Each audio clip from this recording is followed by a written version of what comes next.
नमस्कार मैत्रिणींनो, आज आपण भन्नाट असा ठेचा बघणार आहोत. तर चला तर रेसिपीला सुरुवात करूया. सर्वप्रथम मिक्सरच्या भांड्यामध्ये 4-5 मिरच्या, 4-5 लसणाच्या पाकळ्या आणि 10-12 कढीपत्त्याचे पाने मिक्सरमध्ये छान गरमरीत दळून घ्यायचे. कढई गरम करायला ठेवायची, त्यामध्ये तेल घालून घ्यायचे. तेल छान गरम झाले की त्यामध्ये जिरे घालून घ्यायचे आहे. जिरे छान फुलले की यामध्ये आपण मिक्सरमधून काढलेला मसाला घालून घेणार आहोत. या तेलामध्ये सर्व मसाला लालसर होईपर्यंत परतून घ्यायचा आहे. मीडियम गॅसवर हा मसाला परतून घेऊया.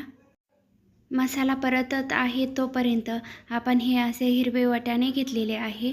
याला मिक्सरच्या भांड्यामध्ये गरमरीत असे दळून घ्यायचे आहे. तोपर्यंत मसाला आपला छान असा लालसर झालेला आहे. यामध्ये आपण बारीक चिरलेला कांदा घालून घेऊया.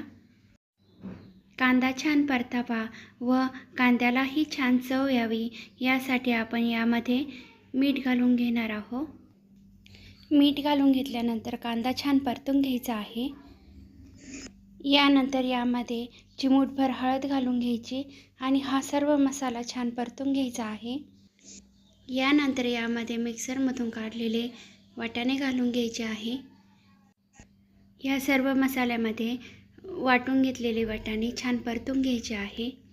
सुरुवातीला हा सर्व ठेचा 1 मिनिटासाठी फुल गॅसवर परतून घ्यायचा आहे. 1 मिनिटानंतर गॅस कमी करून कमी गॅसवर हा ठेचा छान खरपूस होईपर्यंत परतून द्यायचा आहे. कमी वेळ आणि कमी साहित्यात तयार होणारा आपला वाटाण्याचा ठेचा तयार आहे.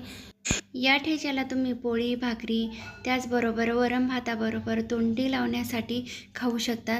सर्वात महत्त्वाचे म्हणजे लहान मोठ्यांच्या डब्यासाठी ही रेसिपी म्हणजे एक उत्तम रेसिपी आहे.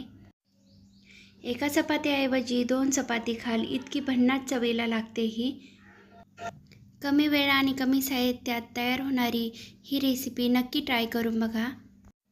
रेसिपी आवडल्यास चॅनलला लाईक, शेअर अँड सबस्क्राईब करायला अजिबातही विसरू नका. धन्यवाद.